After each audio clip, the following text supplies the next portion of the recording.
వారికి ఏజీ హాస్పిటల్లో ఉన్నటువంటి సీనియర్ డాక్టర్ల పర్యవేక్షణలో ట్రీట్మెంట్ కొనసాగుతూ ఉంది. ఇప్పుడు వారు ఐసీయూలో ఉన్నారు. వచ్చే 48 గంటల పాటు వారిని అత్యంత క్రిటికల్గా డాక్టర్స్ అంతా కూడా ఎగ్జామిన్ చేస్తూ ఉన్నారు, మానిటర్ చేస్తూ ఉన్నారు. యాజ్ ఆఫ్ నౌ వారి కండిషన్ స్టేబుల్గా ఉంది. వారు మంచిగా ఉన్నారు, స్టేబుల్గా ఉన్నారు.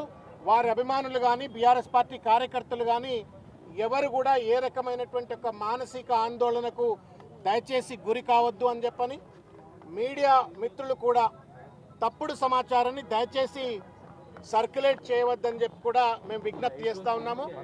కేసీఆర్ గారి యొక్క ఆదేశాల మేరకు ఇవాళ సీనియర్ శాసనసభ్యులు తర్వాత మాజీ మంత్రివర్యులంతా కూడా ఇవాళ హాస్పిటల్లో ఉంటూ డాక్టర్ల యొక్క వైద్యానికి సంబంధించిన అంశాన్ని అంతా కూడా మానిటర్ చేస్తూ ఉన్నారు. ముఖ్యంగా ఏంటంటే 23 తారీఖు నాడు ఏదైతే బీఆర్ఎస్ పార్టీ మైనారిటీ విభాగానికి చెందినటువంటి అత్యంత కీలక నాయకుడు, బోరబండ డివిజన్ చెందినటువంటి ఒక నాయకుడు, ఆయనకు అత్యంత సన్నిహితుడు, 24 గంటలు వెంబడి ఉండేటువంటి ఒక అత్యంత సన్నిహితుడైనటువంటి సర్దార్ ఆత్మహత్య చేసుకోవటము, అక్కడ బాబా ఫసియుద్దీన్ అనేటువంటి ఒక వ్యక్తి యొక్క ప్రేరణకు గురై ఒత్తిడికి గురై మానసిక ఒత్తిడికి గురై ఆత్మహత్య చేసుకున్నాడు అన్నటువంటి ఒక వార్త విన్నప్పటి నుండి ఈ ఇన్సిడెంట్ జరిగేంత వరకు కూడా అనేక రకాలైనటువంటి ఒక మానసిక ఒత్తిడికి వారు గురైనారని వారి కుటుంబ సభ్యులు చెప్తా ఉన్నారు. తినమంటే తినకుండా, నిద్రపోకుండా ఎప్పుడు సర్దార్నే తలుచుకుంటూ నా కుడి భుజం పోయింది అని చెప్పని బాధపడ్డాడు అని చెప్పని వాళ్ళ కుటుంబ సభ్యులు చెప్తా ఉన్నారు. దానికి తోడుగా పోలీసులు చర్య తీసుకోండి, సర్దార్ వీడియో తీసి మరి కంప్లైంట్ ఒక రకంగా ఇచ్చిన తర్వాత కుటుంబ సభ్యులు చెప్పిన తర్వాత కూడా పోలీసులు ఏమాత్రం చర్య తీసుకోవట్లేదు అని చెప్పని వాపోయినరు అని సాక్షాత్తు కూకట్పల్లి శాసనసభ్యులైన కృష్ణారావు గారితో దాదాపు ఇవాళ కలిపి దాదాపు 10-12 సార్లు ఫోన్లో మాట్లాడి గంటలు మాట్లాడి పోలీసులు ఈ రకంగా ఎందుకు వ్యవహరిస్తూ ఉన్నారు, సర్దార్ చాలా మంచివాడు, మానవత్వం ఉన్నవాడు, బీఆర్ఎస్ పార్టీకి మంచి కార్యకర్త, నా కుడిభుజం లాంటి వాడు చనిపోయిండు అని చెప్పని సొంత కుటుంబ సభ్యుడు పోతే ఎంతైతే బాధపడతాడో అంత బాధపడ్డాడు, ఒక ఒత్తిడికి గురైండు అని చెప్పని వారు కూడా చెప్పినారు, కుటుంబ సభ్యులు కూడా చెప్పినారు. మొత్తానికి మానసిక ఒత్తిడితో ఆ స్ట్రెస్కు తట్టుకోలేక ఈరోజు ఈ యొక్క దుస్థితి వాళ్ళ మాగంటి గోపీనాథ్ గారికి వచ్చింది. భగవంతుడిని మేము బీఆర్ఎస్ పార్టీ కార్యకర్తలుగా నాయకులుగా మేమంతా ప్రార్థిస్తా ఉన్నాం. ప్రజల్ని కూడా మేము విజ్ఞప్తి చేస్తా ఉన్నాము. వారి ఆయురారోగ్యాల కోసం వారు మంచిగా ఒక 48 గంటల్లో వెంటనే కూడా రికవర్ అయిపోయి ఆరోగ్యాలతో ఆయురారోగ్యంతో బయటికి రావాలని చెప్పని భగవంతుడిని ప్రార్థించాలా, ఎక్కడికక్కడ పూజలు చేయాలని చెప్పని కూడా మేము విజ్ఞప్తి చేస్తా ఉన్నాం. మంచి నాయకుడు, మా ప్రజలకు అందుబాటులో ఉండే నాయకుడు కాబట్టి ఆయన బాగోగు కోసం అందరూ కూడా భగవంతుడిని పూజ చేయాలి, ప్రార్థించాలని చెప్పని విజ్ఞప్తి చేస్తా ఉంటాం.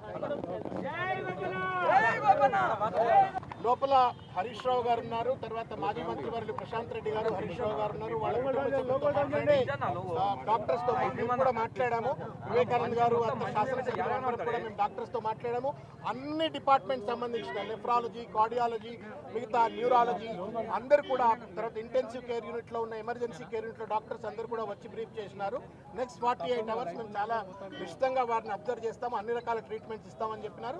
దానికి సంబంధించిన బులెటిన్ కూడా ఇప్పించే విధంగా లోపల హరీష్ రావు గారు మాట్లాడుతూ ఉన్నారు. Hospital also might give a official bulletin soon. 48 గంటలు అబ్జర్వేషన్ లో ఉంటాం. త్వరగా నిర్ధారించుకోవద్దు, ఏం తప్పుడు వార్తలు కూడా ప్రసరించొద్దు. డాక్టర్స్ యొక్క స్టేట్మెంట్ తోనే మనం అందరం ముందుకు పోవాలి కాబట్టి వాళ్ళు క్లియర్గా హార్ట్ ఫంక్షనింగ్ని కూడా మళ్ళీ రికవర్ చేసుకొని మరి ముందుకు వస్తూ ఉన్నారు. కాబట్టి దీంతో పాటు వేరియస్ అన్ని డిపార్ట్మెంట్స్ అయితే న్యూరాలజీ ఉన్నదో, నెఫ్రాలజీ ఉన్నదో, వీరందరూ కూడా కార్డియాలజీ, ఇంటెన్సివ్ కేర్ అందరూ కోఆర్డినేషన్లో అబ్జర్వేషన్లో ట్రీట్మెంట్ చేస్తూ ఉన్నారు. కాబట్టి 48 గంటలు we should wait and see. మనకి ఇప్పుడిప్పుడే రెస్పాన్స్ వస్తూ ఉన్నది. అన్ని డిపార్ట్మెంట్స్ కోఆర్డినేట్ చేసుకోవాలి కాబట్టి లెట్స్ హ్యావ్ పేషెన్స్. కొంచెం ఓపికతోనే ఉండాలి. ఇది చాలా క్రిటికల్, అంటే సంక్లిష్టమైనటువంటి సమస్య, ఆరోగ్యానికి సంబంధించిన సమస్య. కాబట్టి మనము ట్రీట్మెంట్ నడిచేటప్పుడు కొంచెం సహనంతో ఓపికతో ఉంటే మనకు కూడా పాజిటివ్గా మనకి రెస్పాండ్ అవుతున్నప్పుడు కొంచెం మనకు కూడా ఓపికతో ఉండాలి. కాబట్టి ఇప్పుడే మనమే అన్నీ నిర్ధారించుకొని మనమే మాట్లాడితే కాదు కదా. కాబట్టి గతంలో కూడా వారు కొన్ని ఇబ్బంది పడుతున్న నెఫ్రాలజీ ప్రాబ్లం కూడా ఉంది కాబట్టి అన్ని డిపార్ట్మెంట్స్ వాళ్ళు కోఆర్డినేట్ చేసుకుని వాళ్ళు ట్రయింగ్ దర్ బెస్ట్ ఇప్పుడు నేను డాక్టర్స్ చెప్పింది మీకు చెప్తున్నాను కాబట్టి బీఆర్ఎస్ వర్గాల నుంచి ఆల్రెడీ చనిపోయినట్టుగా లీకులు బయటకు వచ్చాయి. let us not get into discuss, please. Sir respond అవుతారా సార్ ట్రీట్మెంట్ కి సరిగ్గా? అవుతుంది.